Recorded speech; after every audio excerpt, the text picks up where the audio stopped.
Ripping a page from the book, whoosh, figuratively, there's something for everyone. Toyota has introduced the Camry AWD, all-wheel drive. So I'm gonna take this SE AWD for a spin, and I know how it drives front-wheel drive, so we're gonna see if there's a difference in traction or wheel slippage when there's water collecting on the roads like it has been all morning from a rain that's been coming down and down and down. Let's test it out. I'll tell you a couple pointers, a couple tips, a couple benefits about AWD that I know. This is the SE version.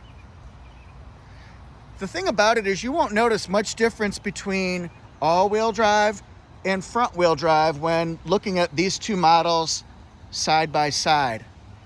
That's one benefit to it, is you're just not gonna notice that it looks different or it feels different inside, because there's no difference in space, no difference in passenger room, backseat room, trunk room, which is a huge benefit. Again, just like I said, you're not gonna notice much difference at all in appearance. There's my tripod. The seats, it's Softex material with a sport fabric insert, very durable. I imagine it'll hold up very long time, 10, 15 years or so, no problem at all. Power driver seat, we got it all there. And then this one's been equipped with several different option packages. It has the blind spot monitor package. We'll hopefully test that one out. It's got the convenience package that's known for having the push button start. It's also got the cold weather package. You'll see a heated steering wheel on here. And then it's also got the moonroof added to it. Those are the four main things you can add to a Camry SE and a Camry SE all-wheel drive. We'll start off by just kind of looking at the controls here. I think the Camry's well laid out. The nice thing I like about it is it's very easy to access all the buttons and controls and dials if you're the driver or if you're the passenger. So if I'm busy concentrating on the road, the passenger can easily jump in and adjust our digital temperature controls, that kind of stuff. Holla. And this is a 7-inch touchscreen. It can be upgraded to an 8-inch touchscreen, and it plays Apple CarPlay, Android Auto, Amazon Alexa, so that you can get access to everything on there like Waze, Google Maps. I can play Radio Disney if I want to. It also has standard Sirius XM. Let's see if we can go over there. You can see the AM, FM, Bluetooth, and Sirius. Camry all-wheel drive uses a similar powertrain combination to the front-wheel drive in that it has a 2.5-liter four-cylinder engine that works in combination with an 8-speed automatic transmission. The horsepower and torque differences are very similar. On the front-wheel drive, you're going to see 203 horsepower. It kicks down a notch to 202 horsepower with this all-wheel drive. And then the torque also kicks down one. It used to be 184 for front-wheel drive. It's down to 183. The difference in weight is actually surprisingly small. It's 165 pounds heavier. Camry all-wheel drive is built on the platform TNGA, so it's using that new design system and philosophy, Toyota New Global Architecture. It really revolutionizes the engineering, the design, the noise that you hear outside and inside the cabin, and also ride comfort. It's been improved quite a bit. You'll notice some parts were taken of this all-wheel drive system from the RAV4, and some were actually taken from the new Highlander. The propeller shaft was taken from the Highlander, the engine, the transmission, and the multi-link rear suspension, which makes it a soft, smooth ride on straightaways, and it tightens it up on curves like you're about to see here. That's actually been retuned from the RAV4 suspension. Let's see how this does all-wheel drive with a little bit of slipperiness going on.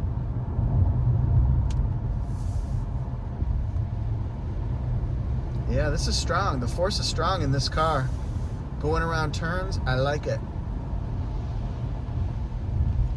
What about going around turns?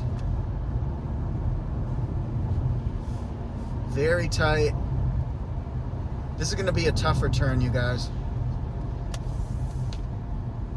Normally I switch out my editing angles just to kind of mix it up for you guys and make it more interesting, but this should be interesting enough on its own. Let's see how it does going around a turn when it's slippery. Boy, it hugs the corners. I didn't feel any loss of traction at all. I didn't feel any wheels slipping. Really cool. Toyota uses a big giant buzzword, dynamic torque control, to describe their all-wheel drive system. Let's just call it AWD or all-wheel drive because it's easier. What that does, you'll see it in the RAV4 specifically, and it can divert or send up to 50% of its power, of its available torque, to the rear wheels when needed. It can be starting up from a start like this where it's slippery conditions, or it can also be when you've lost traction. So it operates like an all-wheel drive in an on-demand system. But when you don't need it to save on fuel, then it sends the power back up to the front. It disengages the propeller shaft, stops working, so that it can be a front wheel drive, and then you get the better gas mileage because you don't need the all-wheel drive on dry roads. Feature, of course, that's nice to have is the blind spot monitor, so it can tell you when somebody's coming up in your blind spot. It's right there in the side mirror, which makes it helpful because that's where you're looking to see if anybody's there, sort of like your second opinion. At stoplights, one of the things you'll notice is the brake hold. That's one of the trade-offs that you had to have if you're going to have the all-wheel drive mechanism. I can take my foot off the accelerator, off the brake, and it just holds in place for 3 minutes at a time. Great for safety and great to stretch out cramps and things like that. One of the pitfalls that I run into is wondering if this is having the success that I think it's having, or if it's doing what I want it to do. But I'm gonna go with it's not playing tricks on my mind, because the car is just powering through any puddles that I've gone through, anything like that. It's just muscled right through, and it has not had any resistance. I haven't felt like I'm hydroplaning. We're gonna go on the highway and test this out now. See how it does.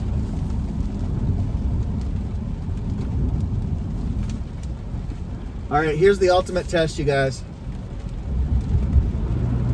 We got a big giant puddle. Let's see. Wow. Because you're gonna do that sometimes, where you have a huge puddle that might be bigger than what you think it is. Woo! Jester's dead. That was awesome, you guys. I feel the need for all-wheel drive speed. Yeehaw! Get your butts down to the hard deck now. It accelerates really well onto the highway. The speed limit is 70 here. It's been raining harder, which is great for my test drive. I'm feeling the adrenaline. I'm feeling pumped, you guys. Woo!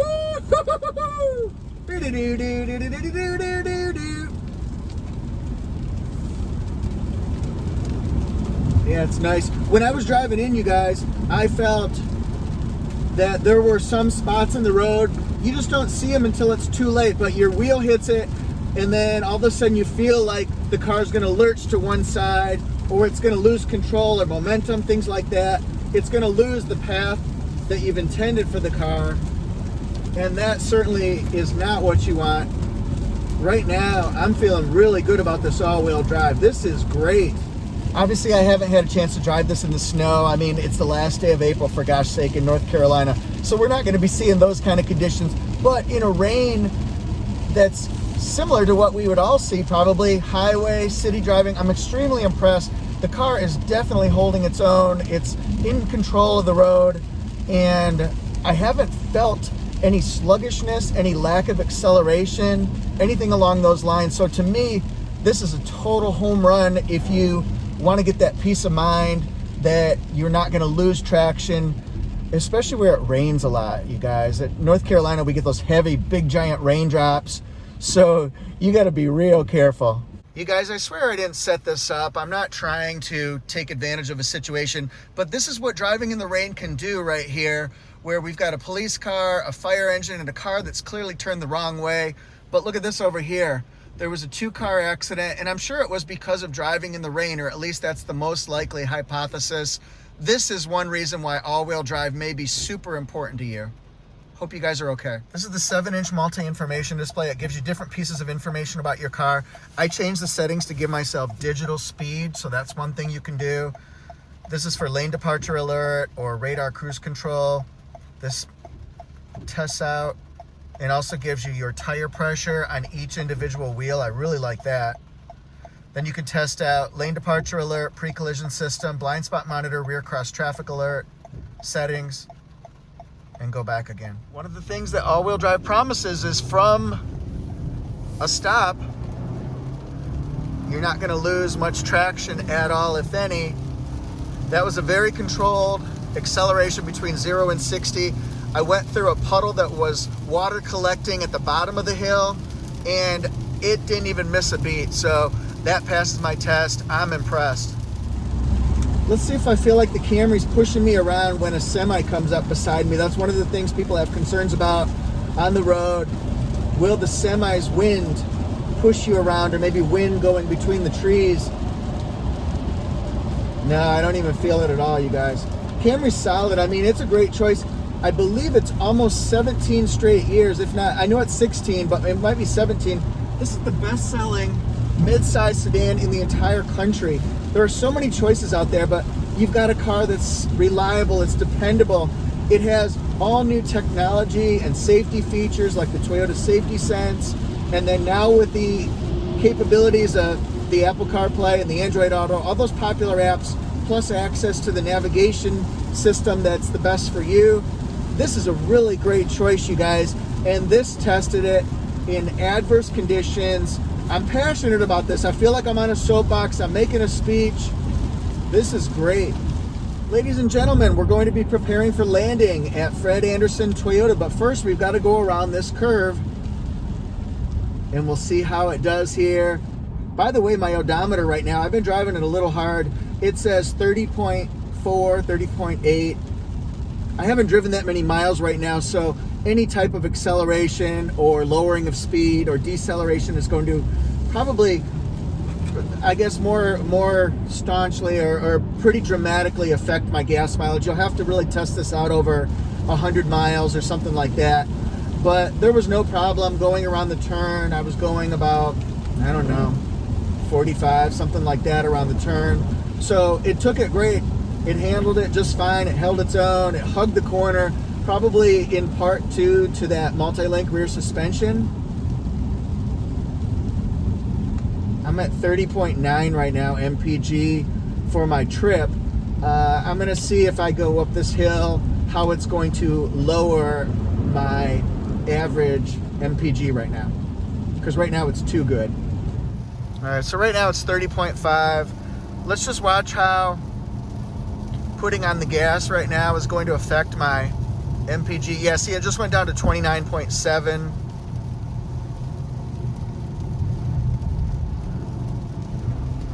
Gonna hit the gas a little bit. That's why you're gonna be hearing some engine noise. 29.3.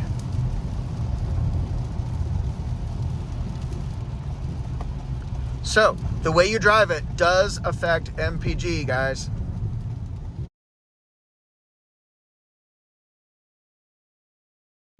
Thank you everyone for watching the video. I hope it was helpful, and I hope you learned a little about the Camry. What do you think about how the SE all-wheel drive drove in the rain? How did it handle the puddles and the splashing and the highway and the city? You tell me right down in the comment section, please. And then also follow my column. I'm going to be going over a speed bump here. Boom, boom. Yeah, follow my column at torquenews.com/Toyota. I'm going to be writing about this test drive, give a little summary, and I think you'll like it. I covered the world of Toyota, really. I have covered Highlanders, Tacomas, RAV4s, and Camrys all this week, so there's a lot going on, folks. Yeah, that's about it. Thank you so much. Subscribe to the channel if you like it. Also share this video if you thought it was helpful, if it would be useful to your coworkers and family and friends. I really appreciate y'all. See you next time.